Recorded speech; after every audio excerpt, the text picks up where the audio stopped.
శ్రీ విష్ణు రూపాయ నమశివాయ. మనం ప్రతిరోజు అమ్మవారి లీలలు చెప్పుకుంటున్నాం గదా! ఎందుకండి అవన్నీ చెప్పుకోవడము అంటే, మీకెప్పుడైనా కష్టం వచ్చిందనుకోండి, వీళ్ళ దగ్గరికి, వాళ్ళ దగ్గరికి వెళ్లి వేలు, లక్షలు పోగొట్టుకోకండి. అసలు మేము బయటికి ప్రవచనాలకొచ్చినప్పుడు కొంతమంది చెప్పిన వాళ్ళ సంఘటనలు వింటే కళ్ళమ్మట నీళ్లొచ్చేస్తాయి. అయ్యో! పాపం ఎంత బాధపడుతున్నారో అని. అసలు అలాంటివి చూసే 'ఏమిటయ్యా ఈ లీల' అనే సీరీస్ మొదలుపెట్టింది. ఎందుకంటే ప్రతి వాళ్ళకి భగవంతుడి పాదాలు పట్టుకోండి అనే పాజిటివ్ మెసేజ్ చెప్పాలి. దానికి మన చుట్టూనే మన ఛానల్ కుటుంబ సభ్యుల జీవితాల్లోనే భగవంతుడి కారుణ్యం తాలూకు సంఘటనలు ఎన్నో ఉన్నాయి. అలాంటివి చెప్పుకుంటూ ఉంటే ఆ విశ్వాసం ఏర్పడుతున్నందుకు చెప్పుకోవడం. ఇక్కడ చూడండి, అనంత మాధురి అని ఒక సోదరి ఒక మెసేజ్ రాశారు. నాకు తెలుసో తెలియకో లాక్‌డౌన్ టైం నుంచి లలితా సహస్రనామం చదవడం అలవాటు చేసుకున్నాను అని. లాక్‌డౌన్‌లో చాలామంది చాలా వ్యసనాల బారిన పడ్డారు. కొంతమంది గేమింగ్‌కి అలవాటు పడి, కొంతమంది ఆన్‌లైన్ గ్యాంబ్లింగ్‌కి అలవాటు పడి అలాంటివి. కొంతమంది చక్కగా పూజలు, పునస్కారాలకి అలవాటు పడ్డారు. మన సంస్కారం ఏమిటి అనే దాన్ని బట్టే మన జీవితం ఎటు వెళ్తుంది అనేది తెలుస్తుంది.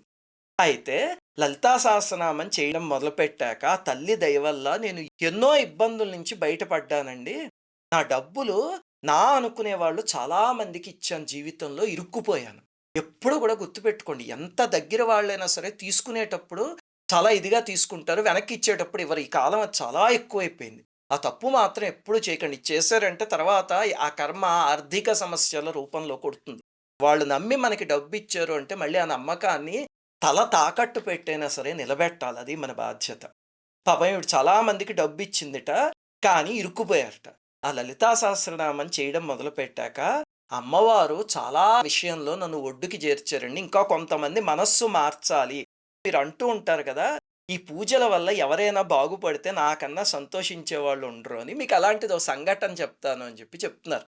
ఏమిటంటే వీళ్ళ స్నేహితులు ఒకళ్ళున్నారట. వాళ్ళని నమ్మి ఒక థర్డ్ పర్సన్ దగ్గర చిట్ కట్టడం మొదలుపెట్టారట. ఆ చిట్టంతా కట్టాక ఆ మనిషి బోర్డు తిప్పేయబోయేట. చాలా విచిత్రంగా ఈవిడ అడ్రెస్ కూడా తెలియట అతనికి. ఆ ఫ్రెండ్ ద్వారా అడ్రెస్ తెలుసుకొని వీళ్ళింటికి తీసుకొచ్చి ఈవిడ కట్టిన డబ్బులు అందజేసేసి నెక్స్ట్ డే ఐపీ పెట్టి ఊరొదిలి వెళ్ళిపోయాట. ఇంతకన్నా ఏం చెప్పనండి అమ్మవారి లీల గురించి అంటున్నారు. చూడండి, ఇలాంటి లీలలు వింటే కడుపు నిండిపోతుంది. అమ్మవారి చెయ్యి పట్టుకుని వెళ్ళడం ప్రారంభించండి. అమ్మవారి చెయ్యి పట్టుకుని వెళ్ళడం అంటే ఏమిటో తెలుసా? ఒకటేమిటంటే రోజు లలితా సహస్రనామం ఏదో ఒకటి చేసుకోవడం.